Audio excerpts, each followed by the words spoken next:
네, 안녕하세요. 심플케어입니다. 지난 6월 2018년도 재가장기요양 예산안 작성 방법에 이어서 2019년도 장기요양 재무에게 예산안 작성 방법을 안내해 드리려고 지금 영상을 만들고 있고요. 저희 심플케어에서는 네이버 카페 장기요양 경영학과를 운영하고 있고요. 아래 주소로 들어오셔서 안내문에 맞게 가입 신청하시고 승인이 되시면 지금 이 영상에서 사용하게 될 프로그램을 무료로 다운받으실 수가 있고 필요한 정보들도 얻으실 수 있습니다. 카페 주소로 들어오실 수도 있고 네이버 카페에서 그냥 장기요양 경영학과라는 부분을 검색하셔서 들어오실 수도 있습니다. 또한 이제 저희 심플케어에서는 장기요양 재무에게 예산 보고 또는 회계 입력 또는 세무, 노무 업무를 대행해 드리고 있기 때문에 예산 보고가 대행이 필요하시거나 회계 입력을 매월 대행이 필요하시거나 또는 세무, 노무 업무 대행이 필요하신 분들은 아래 번호로 메시지나 전화를 주시면 상담 후에 도움이 필요하신 분들에게 도움을 드리도록 하겠습니다. 그리고 지금 이 영상에서는 2019년 장기요양 재무에게 세입 예산안 작성 방법, 그 중에서 방문 요양에 대해서 한번 알아보도록 하겠습니다. 지난 6월에도 이 같은 프로그램으로 저희가 영상을 만들어서 올려드렸었고요. 근데 2019년도에 수가 인상되는 부분도 있고, 그리고 몇몇 4대 보험이 인상되는 부분들도 있고, 그리고 지난 8월에 그 본인 부담률이 또 변경된 부분도 있고 해서 그런 것들을 이제 2019년도에 맞게 수정해서 다시 만든 프로그램이기 때문에 이 프로그램을 사용하시면 조금 더 쉽게 또는 수월하게 예산 보고를 하실 수 있을 거라고 생각이 됩니다. 여기 보시면 아래쪽에 이제 왼쪽 하단에 보시면 총 4개의 메뉴가 있는데요. 예산 총칙부터 세입 예산, 그리고 세출 예산, 그리고 임직원 보수 일람표까지 있습니다. 이번에는 이제 세입 예산에 대해서 알아볼 건데 그 전에 예산 총칙이라는 게 있는데요. 예산 총칙은 그냥 보시는 것과 같이 세입에 대한 부분 그리고 세출에 대한 부분을 한눈에 좀 큼직큼직한 항목들로 볼 수 있도록 만든 그런 서식이라고 보시면 됩니다. 여기서 좀 유념하실 점은 장기요양 사업은 비영리 사업이기 때문에 우리가 여타 사업과는 다르게 수익을 남기는 게 목적이 아니기 때문에 예산을 짜실 때는 이 세입 총액과 세출 총액이 항상 같아서 세입 세출의 차이가 항상 0원, 제로여야 한다는 거죠. 예를 들어서 세입 예산을 1억 원으로 잡고 그럼 여기 1억 원이 뜨고요. 그리고 세출 예산을 1억으로 잡으면 이런 식으로 내가 1년간 들어올 돈이 1억이라고 예상을 하고 그 돈을 내가 어떻게 쓸 거다라는 걸 이제 예산에 작성하는 거기 때문에 그 차익이 0원이어야 되는 거죠. 근데 만약에 여기서 이런 식으로 뭔가 좀 세출이 더 많거나 세입이 더 많거나 하면 이렇게 차익이 표시가 되는 거기 때문에 이 차익을 보시고 내가 예산을 짰는데 여기 차익이 나타나면 뭔가 세출이 많거나 세입이 많은 경우니까 이걸 수정해야 되겠구나 라고 인지하시면 됩니다. 네, 그럼 본격적으로 이제 세입 예산안을 한번 짜볼 텐데요. 세입 예산안 메뉴로 들어가시면 왼쪽에 이 파란 부분에 세입 재무회계 규칙에 따라서 세입 예산에 적용할 수 있는 항목들이 이렇게 표시가 되어 있습니다. 그래서 이 항목들에 따라서 우리가 1년간 수입이 생겨야 된다라는 뜻이죠. 그래서 이 간 항목들을 잘 모르시는 분들은 요 항목 각각 클릭하면 간단하게 이 항목이 어떤 항목인지 이렇게 메모가 뜨도록 지금 프로그램이 되어 있기 때문에 이렇게 확인하시고 요런데 이런 수입으로 들어올 수 있는 돈을 말하는 거구나 라고 생각을 하시면 될 것 같습니다. 첫 번째로 입소, 이용, 비용 수입이라고 하는 이제 항목이 있는데요. 여기 보시면 입소자로부터 받는 보호에 드는 비용 수입. 사실 저희는 지금 방문 요양을 하고 있기 때문에 이 비용은 사실 측정할 일이 거의 별로 없고요. 바로 이제 본인 부담금으로 넘어가도록 하겠습니다. 아시겠지만 기존의 본인 부담금은 이제 두 가지였죠. 이제 15% 또는 7.5%였는데 지난 8월에 세 가지로 바뀌었죠. 그래서 15% 그리고 9% 그리고 6% 이렇게 나눴다고 보시면 됩니다. 그래서 이 본인 부담금을 입력하실 때는 첫 번째로는 각 이제 센터에 우리 센터에 15% 대상자가 몇 명이고, 그리고 9% 대상자가 몇 명이고, 그리고 6% 대상자 몇 명인지 일단 세 부류로 나누시고 그 부류에 맞게 여기다가 각각 입력을 하시면 됩니다. 그럼 실제로 한번 입력을 해볼 텐데요. 입력을 하기 전에 먼저 아셔야 될 부분은 요 프로그램상에 많은 이런 셀들이 있는데 셀 색깔이 노란 부분 있죠. 예, 이 노란 부분만 사용자가 입력을 하실 수 있는 부분입니다. 그렇지 않은 부분은 이제 입력을 하려고 하면 이런 식으로 시트가 보호되어 있기 때문에 할 수 없다라고 뜨기 때문에 그분 생각하시고 여기서 노란색 부분만 잘 입력하시면 될 것 같습니다. 예를 들어서 그럼 본인 부담금 15% 한번 입력을 해볼 텐데요. 아까 말씀드린 대로 일단 대상자를 세 부류로 나누라고 했죠. 그래서 15% 그리고 9% 그리고 6%로 나누고, 그러면 이 15% 내에서 또 여기에 맞게 나누시면 됩니다. 첫 번째 이용하는 시간이 같은 근로자를 일단 나누셔야 돼요. 예를 들어서 60분을 이용하는 대상자가 5명이 있다. 그러면 일단 60분으로 설정을 하죠. 그래서 이 노란색 부분 시간분에서 60분을 선택하시면 2019년도에 인상될 수가가 여기 알아서 표시가 됩니다. 이미 2019년도에 인상분될 수가가 발표가 됐기 때문에 이 금액에 맞게 수가가 지급받는다고 보시면 되고요. 아까 말씀드린 대로 시간이 같은 사람을 묶어서 만약에 60분 서비스를 이용하는 대상자가 5명이다. 그럼 여기 인원수에 5명이라고 적으시면 되고요. 그리고 또 한 가지 또 나눌 건 이 5명 중에서 주 이용하는 횟수가 다른 사람들이 있겠죠. 주에 뭐 2번만 하는 사람이 있을 수도 있고 4번만 하는 사람들이 있을 수도 있죠. 그래서 그런 경우에도 요 세 가지가 같은 경우에만 하나로 묶어 주시면 됩니다. 다시 말해서 시간분 서비스 시간분이 같고, 그리고 인원수가 같고, 그리고 주 일수가 같은 사람을 여기다가 설정하시면 됩니다. 좀 더 쉽게 말하면 먼저 시간분과 이용 일수가 같은 사람을 이제 묶으신 다음에 그 사람들이 몇 명인지 라고 입력하시면 됩니다. 그래서 이렇게 시간에 따라서 수가가 계산되고 거기에 따라서 주 이용 일수에 따라서 연간 사용 일수가 계산이 되고 거기에 따라서 몇 명인지가 계산이 돼서 이렇게 산출액이 표시가 되는 겁니다. 오른쪽에 보면 산출 근거가 표시되는데 60분짜리 수가 21,690원을 5명이, 그것도 209일을 하게 되고 15% 적용하게 되면 이제 이런 식으로 339만 9,907원이 적용이 되는 거죠.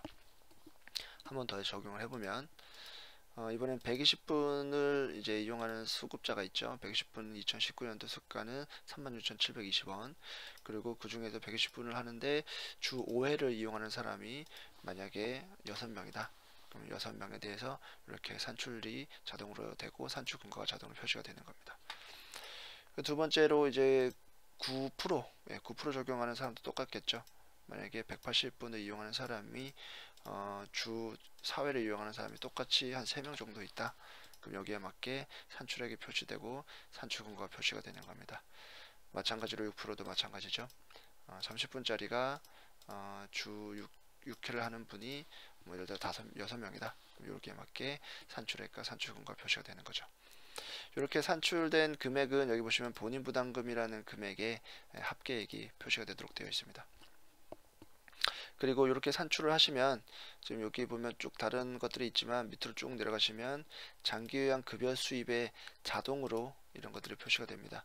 위에 보시면 첫 번째로 15%였기 때문에 15%에 대한 부분을 남는 부분인 85%죠. 예, 85%에 대한 부분이 이게 자동으로 계산이 되고 여기에 85% 곱했기 때문에 이 금액이 자동으로 표시가 되는 겁니다. 위에서 60분짜리를 주 4회 이용하는 대상자가 5명이라고 했을 때 본인 부담금은 이 금액이고, 거기에 따른 60분짜리 주 4회 이용하는 인원수에 대한 5명에 대한 수가 지급받는 금액이 급여 수입이 이 금액이라고 보시면 되는 거죠. 마찬가지로 9%에 대한 나머지 91%도 이렇게 표시가 되는 거고 6%에 대한 나머지 94%도 이렇게 표시된다고 보시면 됩니다. 그리고 이제 기초생활 수급자가 있죠. 기초생활 수급자는 여기다 따로 입력해 주시면 되고요. 기초생활 수급자 중에서 뭐 90분을 하는 사람이 주 3회 정도 이용하고, 그런 똑같은, 다시 말해서 90분짜리를 이용하면서 주 3회를 이용하는 사람이 만약에 7명이다. 그럼 7명 이런 식으로 입력해 주시면 됩니다. 이렇게 되면 이제 장기 요양, 특히 방문 요양에서 주 수입원인 본인 부담금과 그리고 급여 수입에 대한 이런 예산은 자동으로 작성이 됐다고 보시면 되고요. 거기에 맞게 여기 보시면 본인 부담금 총액 그리고 급여 총액이 이렇게 표시가 됩니다. 그 다음으로는 뭐 여기에 맞게 이런 내용들을 쭉 보시면서 입력을 하시면 되는데요.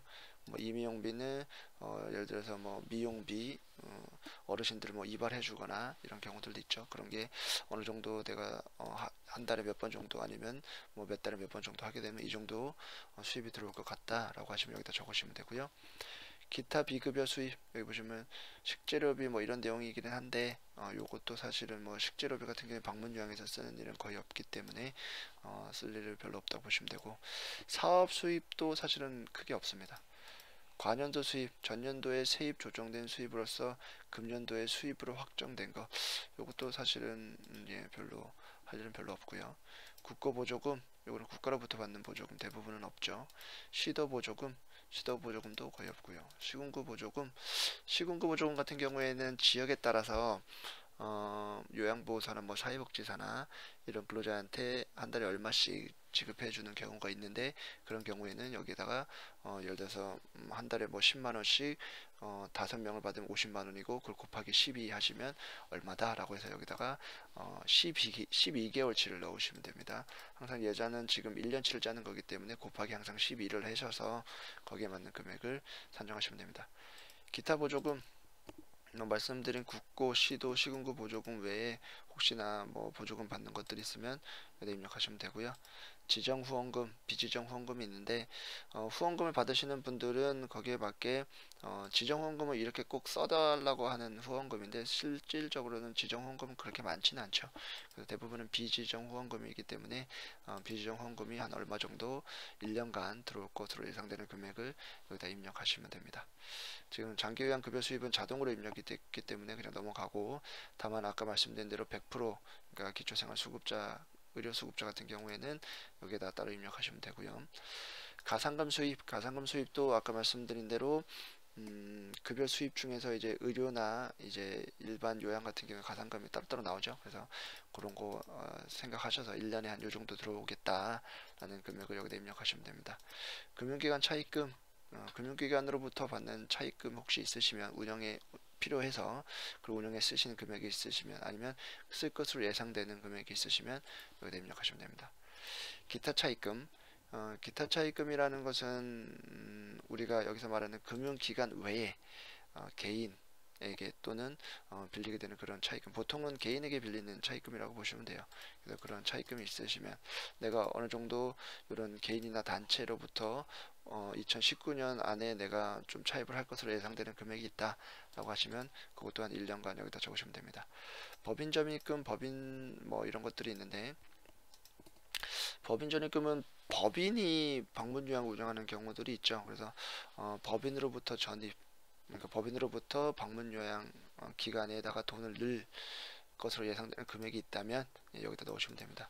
법인 전입금, 후원금은 마찬가지로 법인 전입금으로서 법인에서 센터로 넣을 건데 그 중에 후원금이 있다면 넣으시면 되고요.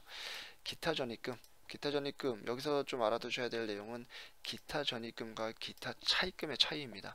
그래서 기타 전입금과 기타 차입금의 차이는 대표자가 만약에 운영상에 돈이 필요해서 대표자 개인의 자금을 센터에다가 투입하게 되면 그것은 자동적으로 기타 전입금이 됩니다. 그래서 기타 전입금은 한번 들어가면 여기 보시면 운영 지원금으로 보기 때문에 다시 그것을 상환할 수가 없는 거죠.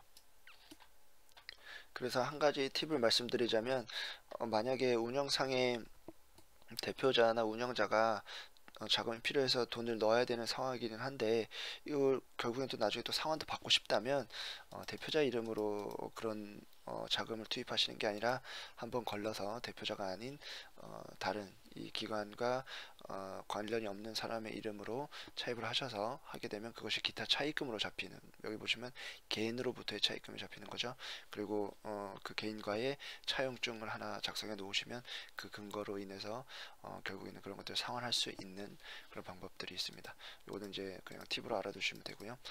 기타 전입금, 후원금, 뭐 이것도 마찬가지인 것 같아요. 그래서 기타 전입금으로서 기존에 이제 후원 받았던 것들이 있으면 이런 것들이 여기에 얼마 정도 들어올 것으로 예상되는 금액이 있다라고 하시면 여기 넣으시면 됩니다.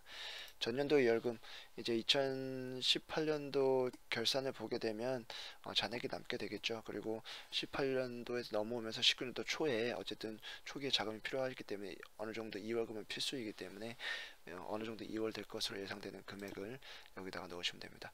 후원금, 만약에 전년도에 받았는데 다 쓰지 못한 돈이 있다면 마찬가지로 이월돼야 되기 때문에 여기다 넣으시면 되고요. 불용품 매각대, 집기, 비품, 기계, 기구 등 그 밖의 불용품 매각한 것, 말 그대로 사무실에서 쓰고 있는 어떤 물품이나 집기들을 만약에 판매해서 거기에 대한 수익이 생긴다면 이 정도 생길 거라고 예상되는 금액을 1년치를 적으시면 됩니다. 기타 예금이자 수입, 뭐 예금이자 수입은 이제 계좌 운영하다 보면 가끔 이제 이자를 많지는 않지만 주는 경우가 있죠. 이런 것도 예상되는 금액이 있으면 1년치를 넣으시면 되고요. 기타 잡수입은 위에서 말하는 이 모든 것들을 제외한 그 외에 어떤 수입이 생길 것 같은 것들, 여기 보시면 뭐 재산 매각 수입, 변상금 수입, 위약금 수입 등이라고 하여 있지만 위에서 있는 모든 것들을 제외한 수입이 발생할 것으로 예상되는 1년치 금액을 여기다 넣으시면 됩니다. 운영 충당금과 시설환경 개선비는 기간의 안정적인 운영을 위해서 2년 이상 장기적으로 모아놨다가 쓸 일이 필요한 경우에 이제 적립하는 금액으로서 내가 1년간 이 정도를 적립할 거다라고 예상되는 금액을 여기다가 쭉 입력하시면 됩니다. 네, 이렇게 해서 첫 번째로는 2019년도 세입 예산안, 특히 방문 요약 작성 방법에 대해서 알아봤고요.